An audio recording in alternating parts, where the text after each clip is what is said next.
continuation of the part. Actually, before this we have already made 5 videos and this is the 6th one. So here we are going to start from line number 345.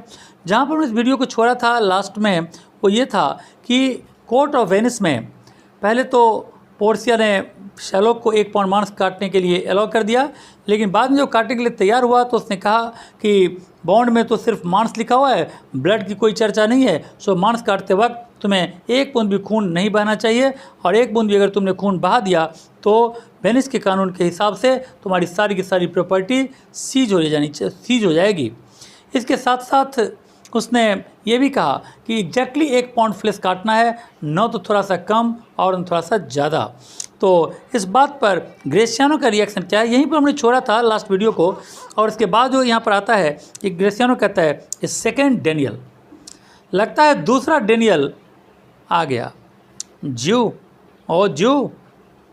तुमने ये Daniel word मुझे सिखाया था, no infidel I have thee on the hip, और अब मेरा तुम्हारे ऊपर एक तरह से वर्चस्व है, मतलब मैं तुम्हारे ऊपर हावी हूँ। और तुमने जो कहा डेनियल, वास्तव में ये सेकेंड डेनियल है। पोर्सिया कहती है यहाँ पर वाई डॉ द ज्यू पॉज। पोर्सिया कहती है ओ ज्यू रुक क्यों गए, आगे बढ़ो, टेक द फॉर फीचर, और अपनी जो पेनल्टी लिखी हुई है बॉन्ड में 1 पाउंड फ्लेश काटने का वो तुम ले लो। सैलो कहता है गिव मी माई प्रिंसिपल। सैलो कहता है छोड़ो मुझे मेरा प्रिंसिपल दे दो, मतलब जो अमाउंट तुमने लिया था 3000 ड्यूकेट्स वो मुझे दे दो एंड लेट मी गो, और मुझे यहाँ से जाने दो। बेसिनो कहता है I have it ready for the, अरे मैंने तैयार करके रखा हुआ है पहले से, ये लो हियर इट इज़, ये तो तैयार है। पोर्सिया कहती है ठहरो, he has refused it in the open court, इसने ओपन कोर्ट में अमाउंट लेने से यानी ड्यूकेट लेने से मना कर दिया है। He shall have merely justice and is bond, इसे तो सिर्फ न्याय चाहिए, और वो भी न्याय कैसा जो बॉन्ड में लिखा हुआ है, इसलिए उसे वही मिलेगा जो ये चाहता है। ग्रेसियानो कहता है डेनियल, वाह क्या डेनियल है, स्टिल से आई सेकेंड डेनियल, मैं फिर कहता हूँ ये सेकेंड डेनियल ही है। आई थैंक दी, मैं तुमको थैंक्स देता हूँ जू for teaching me the word, जू क्योंकि तुम्हें ने ये वर्ड मुझे सिखाया है। डेनियल के बारे में मैंने आगे बताया था, डेनियल एक जीविश पर्सन है जो बाइबल में इसका रेफरेंस है, और आमतौर पर इसका जो रेफरेंस है ज्यू जाति के लोगों में न्याय दिलाने के लिए ही उसको यहाँ पर यानी एक बार भेजा गया था, इसीलिए ज्यू का जो ये फेमस इंसिडेंट है। चलो कहते हैं shall I not have bare thee my principal. तो जब यहाँ प्रिंसिपल का उसने डिमांड किया और प्रिंसिपल देने से भी इनकार कर दिया पोर्सिया ने, तो सैलो कहते हैं क्या मुझे मेरा प्रिंसिपल भी नहीं मिलेगा। पोर्सिया कहते हैं दो शैल हैव नथिंग, तुम्हें कुछ नहीं मिलेगा, बट द फॉर फीचर, तुम्हें सिर्फ मिलेगी तो सिर्फ पेनल्टी मिलेगी जो इस बॉन्ड में लिखा हुआ है, to be so taken at the peril, और तुम पेनल्टी अपने रिस्क पर काट सकते हो। चलो कहते हैं why then the devil gave him good of it, I will stay no longer question. कहता है क्यों, then the devil gave him good of it, और अगर ऐसा हुआ तो मुझे तो यहाँ पर ठहर कर कोई लाभ ही नहीं है, और मैं यहाँ पर क्यों रुकूँ, मैं यहाँ पर और लिंगरिंग क्यों करूँ। पोर्स यहाँ से जाना चाहता है, यहाँ से जाने लगता है, लेकिन जैसे ही खाली हाथ भी जाने लगता है पोर्सिया कहते ठहरो, अभी तुम खाली हाथ भी नहीं जा सकते, टेरी जो तुम ठहरो, वेट करो। The law hath yet another hold on you, कानून का एक और सिकंजा तुम्हारे ऊपर कसने वाला है। क्या है वो, it is enacted in the laws of Venice, और वो ये है कि वेनिस के कानून में ये लिखा हुआ है कि if it be proved against an align that by direct or indirect attempts to seek the life of any citizen, अगर किसी एलाइन के प्रति यानी अगर किसी विदेशी के प्रति ये साबित हो जाए कि वो किसी नेटिव यानी यहाँ के नागरिक का डायरेक्टली या इनडायरेक्टली जान लेने की साजिश की है, तो इस कंडीशन में क्या होगा, the party against the which he doth contrive, तो जिस इंसान के खिलाफ उसने ये षड्यंत्र किया होगा, शैल सीज 1/2 हिज गुड्स, तो उसकी आधी संपत्ति उस इंसान की हो जाएगी जिसके खिलाफ उसने षड्यंत्र रचा है, और उसकी बाकी आधी जो संपत्ति है comes to the private coffer of the state, वो कहाँ पर होगा, वो स्टेट के खजाने में चला जाएगा। एंड द ऑफेंडर्स, और ये गुनाह करने वाला जो व्यक्ति है उसकी ज़िंदगी क्या होगी, lies in the mercy of the Duke only, सिर्फ ड्यूक के मर्सी पर उसकी ज़िंदगी डिपेंड करेगी। अगेंस्ट ऑल दैट वॉइस, और इसके ऊपर और कोई भी कानून, कोई भी आवाज़ इसके ऊपर नहीं होगी, यानी उनकी आवाज़ ही सबसे ज़्यादा होगी। इन विच प्रेडिकामेंट आई से द स्टैंडेस्ट, और इसी डिफ़िकल्ट सिचुएशन में, इन दिस प्रेडिकामेंट, प्रेडिकामेंट का मतलब होता है डिफ़िकल्ट सिचुएशन, तो इसी डिफ़िकल्ट सिचुएशन में मैं तुम्हें कहता हूँ द स्टैंडेस्ट, तुम पढ़े हुए हो, तुम इसी डिफ़िकल्ट सिचुएशन में पढ़े हुए हो शैरलॉक, इसलिए तुम्हें जाने की इजाज़त नहीं है। फॉर इट अपीयर्स, क्योंकि ऐसा लगता है, बाय मैनिफेस्ट प्रोसीडिंग, ये जो तुम्हारा क्लियर एविडेंस है, मैनिफेस्ट प्रोसीडिंग का मतलब है क्लियर एविडेंस, तो जो क्लियर एविडेंस है यहाँ पर लगता है, यहाँ पर जो घटना हुई है इससे क्लियर एविडेंस का पता चला है, उससे ऐसा लगता है that indirectly and directly too, कि तुम्हें इनडायरेक्टली भी और डायरेक्टली भी हर तरह से तुमने thou hast contrived against the very life of the defendant, तुमने एंटोनियो के ज़िंदगी लेने की कोशिश की है। And thou hast incurred the danger formerly to be rehearsed, और तुमने यहाँ पर उनकी ज़िंदगी लेने की कोशिश की है, और ऐसा तुमने अर्लियर भी डिक्लेयर कर ही दिया था।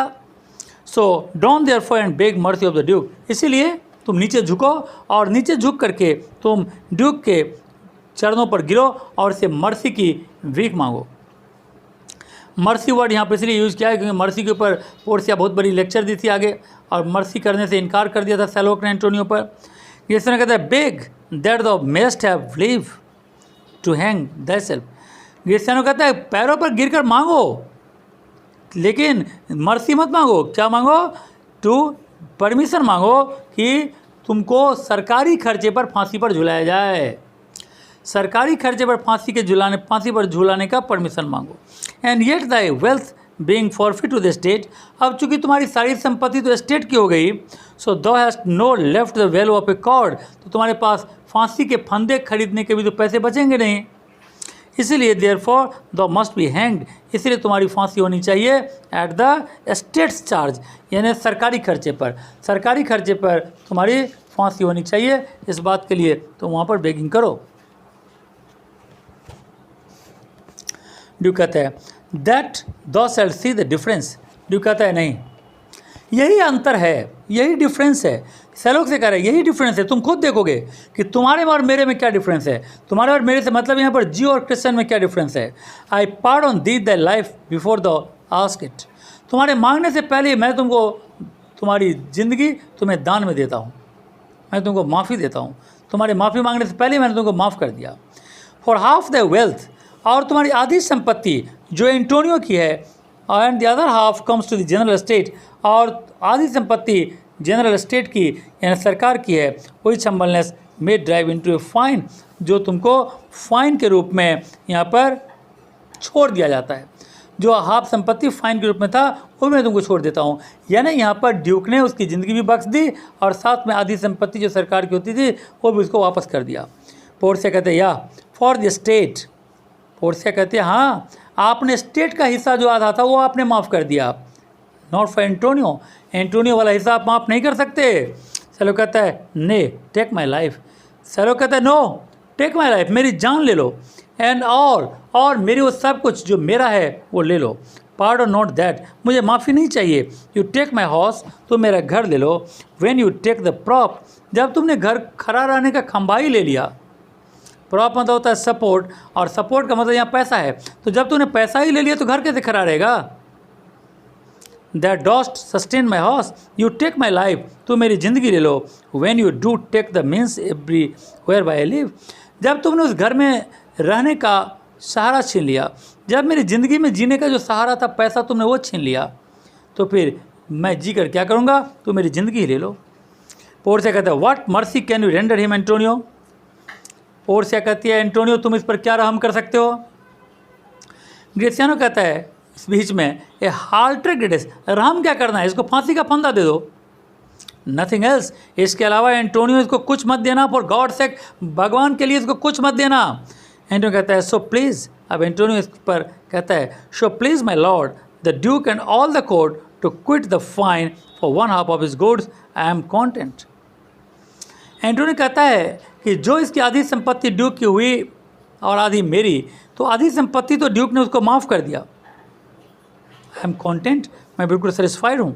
Show he will let me have the other half in use to render it, और अगर वो चाहे तो इसका दूसरा हिस्सा, आधा हिस्सा जो है वो भी यूज कर सकता है, on to his upon his death, अपने मरने से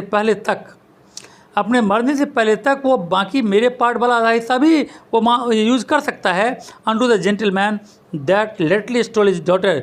लेकिन इसके मरने के बाद वो संपत्ति किसकी हो जाएगी?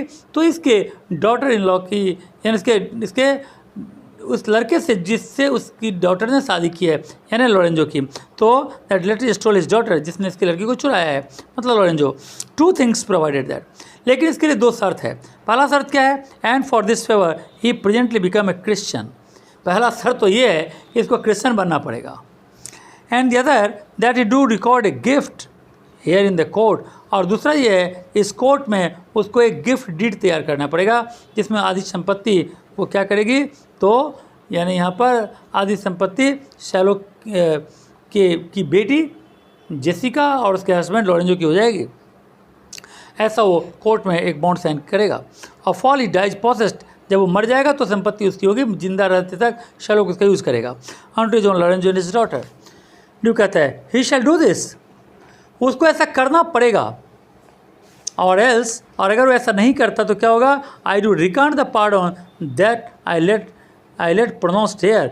तो अगर वो ऐसा नहीं करेगा तो जो राहत मैंने दी है, जो पार्डन, जो माफ़ी मैंने उसको दी है, वो भी मैं उससे वापस ले लूँगा।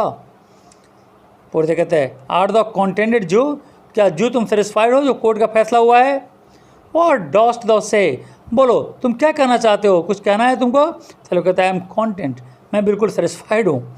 और से कहते हैं क्लर्क, और से कहता है वो क्लर्क नरिसा से कह रही है कि नरिसा ही तो क्लर्क बनी हुई है, डिस्गाइज्ड है। Draw a deed of gift, एक डीड ऑफ गिफ्ट तैयार करो। ए डीड ऑफ गिफ्ट यानी दान पत्र तैयार करो। शैलो कहता है प्रे यू, शैलो कहता है देखिए मेरा एक रिक्वेस्ट है, give me leave to go from hence, मुझे यहाँ से जाने का परमिशन दीजिए। आई एम नॉट वेल, क्योंकि मेरी तबीयत ठीक नहीं है। Send the deed after me, सिर्फ इतना करना कि जो डीड यहाँ पर बनाया जाएगा उसको मेरे घर भिजवा देना। And I will sign it, मैं वहाँ पर उस पर साइन कर दूँगा। जो कहता है गेट दी गॉन, ठीक है तुम जाओ, बट डू इट, लेकिन साइन कर देना।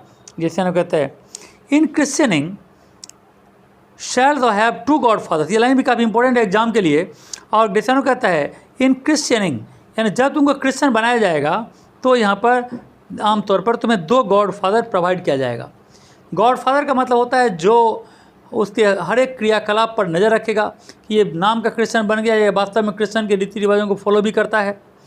तो क्रिश्चियनिंग जब तुम करोगे, यानी तुम क्रिश्चियन बनोगे, तो तुम्हारे 2 गॉड फादर्स होंगे। हैड हैव बीन जज, अगर मैं जज होता तो दो शुडेस्ट हैव हैड 10 मोर, तो 2 नहीं मैं 10 और गॉड फादर तुम्हारा बना देता।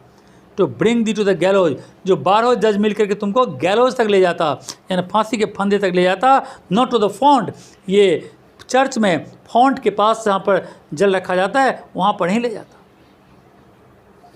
तो ग्रेशियानो ने यहाँ पर एक बहुत ही यानी कर्सेबल चीज़ उसके लिए कहा है। और ये सुनकर शैलोक यहाँ से चला जाता है। शैलोक के जाते ही यहाँ पर अब सीन का जो रुख है बदल जाता है, और एक तरह से देखा जाए तो कोर्ट का जो प्रोसीडिंग्स है यहीं पर ख़त्म हो जाता है। इसका एक छोटा सा पार्ट और बचा हुआ है जिसको हम अपने नेक्स्ट वीडियो में बताएंगे।